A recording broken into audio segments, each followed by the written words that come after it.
औज़ुबिल्लाहिमिनश्शैतानिर्रजीम बिस्मिल्लाहिर्रहमानिर्रहीम। अस्सलाम वालेकुम डियर स्टूडेंट्स, मैं आप लोग की बायोलॉजी की teacher ma'am Shumaila class 9th को बायोलॉजी के सेकंड प्रैक्टिकल में वेलकम करती हूँ। आज हम जाएंगे अपने प्रैक्टिकल की तरफ जो कि हमारे साथ है अबाउट बैक्टीरियाज शेप्स। बट आपके नोटबुक में सिंपल बैक्टीरिया के डिफरेंट शेप्स हैं, लेकिन इससे पहले हम थोड़ा बहुत जानेंगे about bacteria, that what is meant by bacteria. So what is meant by bacteria? So first of all, bacteria, it is a microscopic unicellular mean one celled prokaryote without nucleus. Its mean bacteria is a microscopic animal which can be seen only with microscope.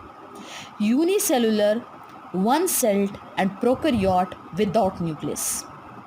It means that they have no nucleus. No nucleus, then where is DNA present? So DNA cytoplasm में dispersed हुआ होता है because there is no nucleus. Now अब हम जाएंगे length पे. So the bacteria have about 1 micron length, very small, and its length is about 1 micron. For the first time in 1676, Anton van Leeuwenhoek, a Dutch scientist, first observed bacteria under a microscope from stagnant water, and that's why he is commonly known as the father of microbiology and considered to be the first microbiologist. So it's mean that Anton van Leeuwenhoek first observed bacteria. This is all about the introduction of bacteria. Now अब अगर हम देख लें तो bacteria cell तो divide भी होगा must. So how they divide? So simply they divide by binary fission. The bacteria divide by binary fission. The cell divide into two cells. Structure को, बैक्टीरिया के स्ट्रक्चर को हम देख लें तो बैक्टीरिया के स्ट्रक्चर में हमें क्या क्या नज़र आता है. So DNA, flagella and cell wall. What is DNA? DNA क्या होता है? DNA for transferring of characters to their offspring. Flagella helps in their locomotion. And cell wall. So cell wall is made up of murine. Cell wall bacteria का murine से बना होता है. अगर हम इसके अलावा देख लें तो bacterial cells consist of cell wall, plasma membrane, cytoplasm and nuclear material, but they have no nucleus. Nucleus इनमें नहीं होता. They have no mitochondria. No mitochondria is present in the bacteria. Okay, now if we go towards their nutrition, how they take their food. Nutrition, it's mean how they take their food. So some bacteria are autotrophic and some bacteria are heterotrophic. They may be autotrophic or they may be heterotrophic. Autotrophic, which can prepare their own food. Heterotrophic, which cannot prepare their own food. So autotrophic, which can prepare their own food, but they may be photosynthetic or they may be chemosynthetic. Heterotrophic, which cannot prepare their own food. So they may obtain their food for dead organic matter. For example, saprophytes. They did get food from living organism, maybe parasites, or they may be symbionts. So this is the nutrition of bacteria, that how they take their food. They may be autotrophic, they may be heterotrophic. They can prepare their own food with the help of photosynthesis or chemosynthesis. Or heterotrophic, they act as a saprophyte, parasite, symbionts. They can take food from other animals. Now, if we say that bacteria are beneficial, so how the bacteria are beneficial for us? So bacteria are beneficial because they convert the milk into curd. sugar cane into vinegar. They also act as a decomposer, break down the dead organic matter and recycle them. So, अब अगर हम इन सारी चीज़ों को देख लें, so it means कि bacteria is very very important for us. In humans, mainly they help in vitamin synthesis. Breakdown of food also helps in our immune system. So it means that they has a great role in our digestive system. So it's mean कि bacteria are very very very beneficial for us. An important चीज़ यहाँ पे आप लोगों को bacteria के 4 shapes बताए गए हैं. एक एक के बारे में हम डिटेल से पढ़ेंगे, बट याद रखें कि they can change their shapes. अपने शेप्स को ये चेंज कर सकते हैं. दे कैन बी स्ट्रेच्ड और compressed. They can be stretched और कंप्रेस्ड. सो इट्स मीन कि they can change their shape. But याद रखिए कि दे mainly divide with the help of binary fission. मैं स्टार्ट में बता चुकी हूँ, बाइनरी फिजन के थ्रू ये क्या करते हैं, डिवीजन करते हैं. But they do not separate from one another after sale division and they form clusters. जिस तरह आप लोग के शेप्स में नज़र भी आ रहा हो, क्लस्टर्स इन लोगों ने बनाए हैं, ग्रुप्स इन लोगों ने बनाए हैं. So after division they form different clusters. So this is थोड़ा बहुत डिटेल आप लोगों को मैंने दे दी है बैक्टीरिया के बारे में. अब हम पढ़ेंगे इसकी एक एक शेप के बारे में कि इनकी शेप का कुकी, स्पाइरेला, बेसिलाई, विब्रियोस. अब हम इस एक एक शेप के बारे में पढ़ेंगे. Simple, the first one we have the cocci. So cocci आप लोग के पास कौन सा होता है, विच इज स्फेरिकल. जिस तरह आप लोग को नज़र आ रहा है, रेड बॉल्स आपको नज़र आ रहे हैं, तो ये होते हैं आप लोग के पास क्या, स्फेरिकल. बिल्कुल स्फेरिकल होते हैं. अब यहाँ पे आप लोगों को इस पिक्चर में नज़र भी आ रहा होगा, कुछ आपको नज़र आ रहे हैं बिल्कुल single. So these are known as the coccus. अपने साथ नोट करते जाएं. When they form singly like this, these are look at these are single. So that single cells are known as the coccus. And when they are in the form of two like these, this, so these are known as the diplococcus. But when they are formed in group, then they are known as the streptococci. These linear form में जो होते हैं, streptococci. Again I am repeating, coccus, diplococcus and streptococci. So these are the different forms of cocci or spherical shaped bacteria. Now the next one we have the bacilli, rod shaped. Bacilli rod shaped bacteria, same condition, ये भी अपने shapes को change करते हैं. अगर ये simple इस तरह आपके पास single हो, then they are known as the Coccobacillus. अगर in the form of two हो और टू कंबाइन हुए हो, then they are known as the डिप्लोबैसिलाई.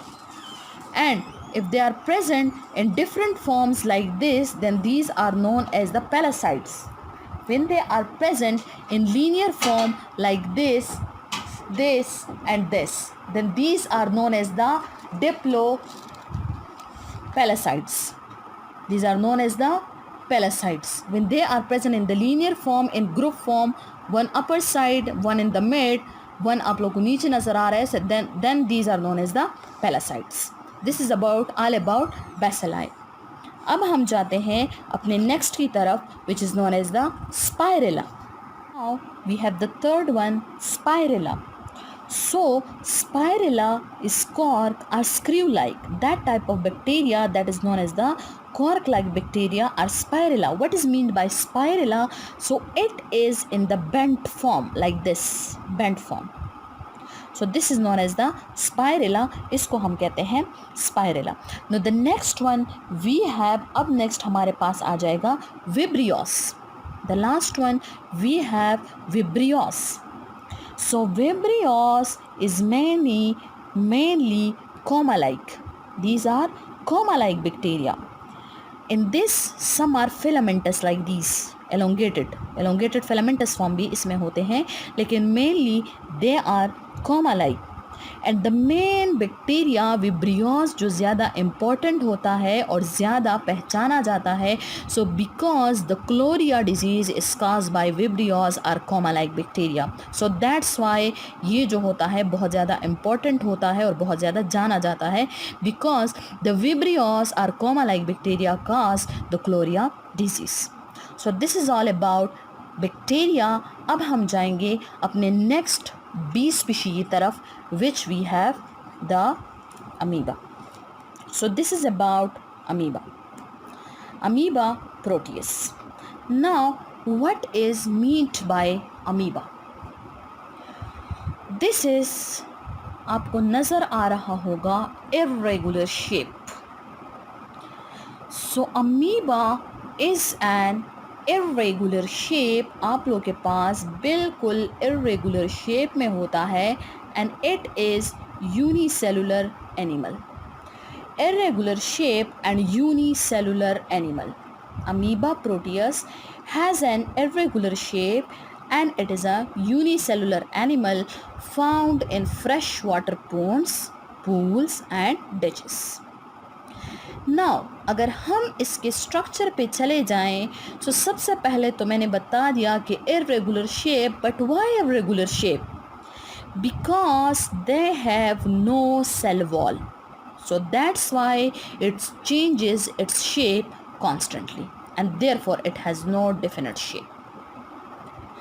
Then after that we have, it is due to these cytoplasm की वजह से ये transparent jelly like मास होता है, transparent and jelly like mass.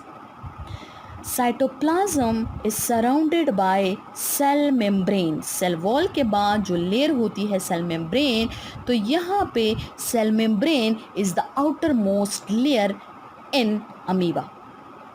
Here we have two types of vacuole. The first one is known as the contractile vacuole and the second one is known as the food vacuole.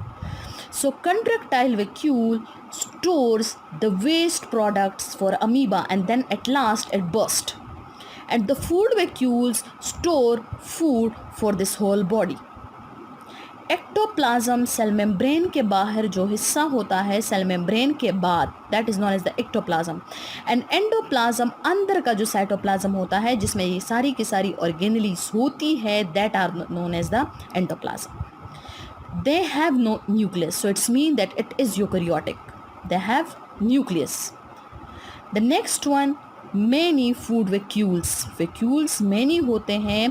Contractile vacuole होता है, a large contractile vacuole, contractile vacuole बड़ा होता है, food vacuole small होते हैं। This is all about amoeba. याद रखिए, दोबारा बता रही हूँ स्टार्ट से, it is a unicellular animal. Due to the absence of cell wall it can change its shape constantly. It is a jelly like mass, irregular shape, cytoplasm surrounded by cell membrane. Yes, important point, it has pseudopodia. यहाँ पे इस diagram में mention नहीं है, but they have a pseudopodia. It is a finger-like projection which helps in their locomotion. Pseudopodia which helps in their locomotion. They have many food vacuoles and they have a large contractile vacuole. This is all about amoeba. Now we have gone towards the diagrams of amoeba and bacteria. So these are the diagrams, the two diagrams आप लोग बनाओगे। methodology वही methodology, same to same. Now these are the diagrams of bacteria. First of all, here on this page, activity number bacteria with the help of prepared slides. On this page, we have the diagrams. Now here, we have this diagram, हुकाई। आप लोगों को नज़र आ रहा होगा, आप लोगों के लिए मैंने दो डायग्राम्स बनाए हैं। क्यों दो डायग्राम्स मैंने बनाए हैं? ये डायग्राम्स मैंने इसलिए बनाए हैं कि ये आप लोग के पास है डार्क डायग्राम और ये आप लोग के पास है, मैंने हल्की पेंसिल यूज़ की है, तो इस वजह से आप लोग डायग्राम जब बनाओगे तो डार्क पेंसिल यूज़ करोगे। लेकिन सबसे पहले है पेज को रेडी करना, एंड रेडी करने में सबसे पहले आती है आप लोग के पास मार्जिन लाइंस। तो सबसे पहले मार्जिन लाइंस और उसके बाद आप लोग के आएंगे डायग्राम्स, और यहाँ पे आप लोग के पास आएगी एक्टिविटी नंबर मार्जिन लाइंस, और फिर activity number 1 with a bacteria with the help of prepared slides plus double underlining। ये हो गया आप लोगों के पास different shapes of bacteria. Now the next one, यहाँ पे आप लोगों के पास सेकंड वन आ जाएगा B, activity number 1 B, study of amoeba. Study of amoeba with double underlining. यहाँ पे इस पेज पे आप लोग के पास आ जाएगा अमीबा का फुल डायग्राम। यहाँ पे मार्जिन लाइंस, फिर amoeba Proteus with double underlining, यहाँ पे क्लास वर्क डेट आप लोग का सब फिल हो जाएगा।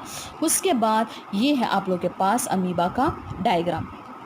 अब अमीबा का डायग्राम हो गया आप लोग के पास, फिर एक साइड पे आप लोग की हो जाएगी labelling on one side. Labelling should be on one side. The diagram should be dark in this form, should be dark in this form, and then their labeling should be on one side, and the labeling should be double underlined। at last यहाँ पे आप लोग की आ जाएगी shading. Diagram की shading आप लोग की मस्ट है, लास्ट में आप लोगों ने शेड करना है। Shading should be from one side, shading should be from one side, एक साइड से with the help of green pencil. So green pencil से एक साइड पे आप लोग की हो जाएगी शेडिंग, और शेडिंग के बाद simple with the help of tissue और with the help of this finger आप लोग करोगे इस कलर को mix. Then this is diagram. मिलेंगे इंशाल्लाह नेक्स्ट प्रैक्टिकल में, आप लोग की इंशाल्लाह नोटबुक्स कंप्लीट होंगी। तब तक अल्लाह हाफिज़।